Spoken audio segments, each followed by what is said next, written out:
The October the 20th demonstration is obviously a fantastic chance for millions of people to tell the government that they're not going to accept their austerity measures, they're not going to accept cuts in services or pay or any of the things that the coalition are telling us to accept.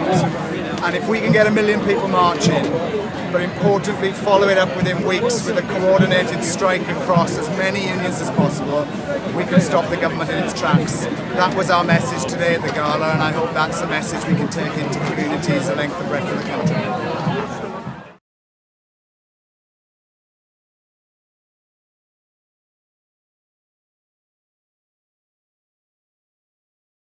Estamos convencidos de que es una batalla que se puede ganar. Además, llevamos estudiando también la huelga que se produjo aquí, ¿no?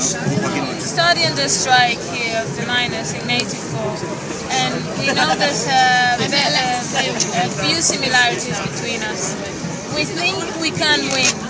We think we can win because we keep fighting. We have rights. We have justice on our side. And we think we can win. Yes.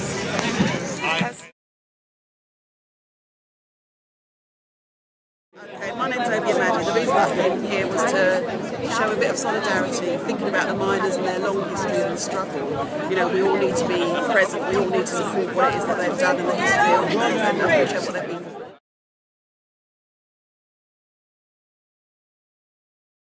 We used to go around door to door collecting food and in the marketplace for the miners' strike.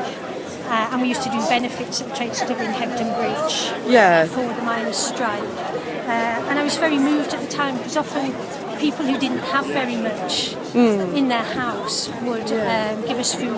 One day I didn't want to take some of the food because a woman opened the door, she had no carpets, children round her feet, and she was very, very anxious to give something. And I didn't want to take it because I was there when she opened the cupboard and there was just a few tins in there. But I think that's how moved people were.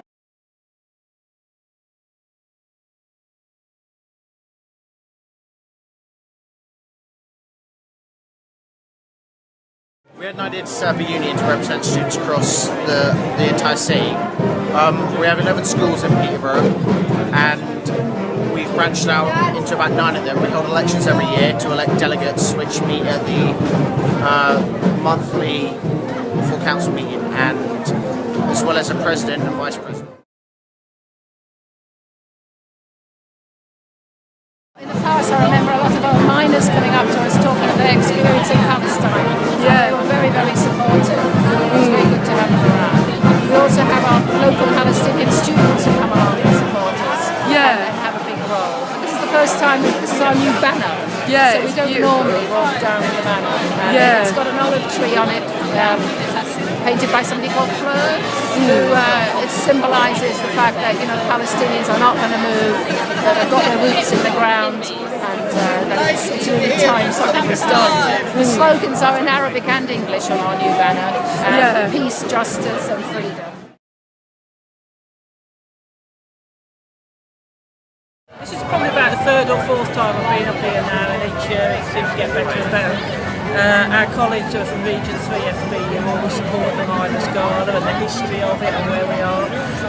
And we always try and come up and support it, because I think whatever's happening, whatever region, we should all be supporting the history of the trade unions, where we've come from.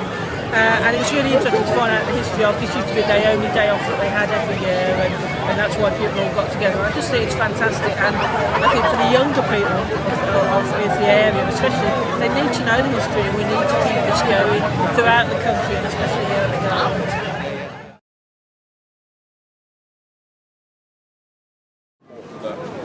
We come down here to preserve something that's happened in the past, you know, which is historical, and obviously personally as young members, and we've got a few young members that have turned up, to preserve that and keep it going, because otherwise these things disappear, because there's an awful lot we can learn from what this is all based on in current disputes that are going on in the RMT and other unions as well.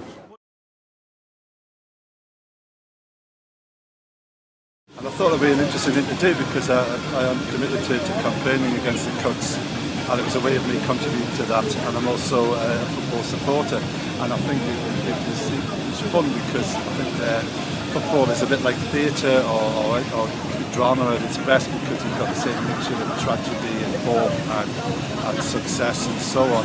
And I think that it mirrors real life in a way, so it's quite easy, I think, sometimes to mirror what was going on at Newcastle United with what was going on in terms of the austerity and the cuts as well.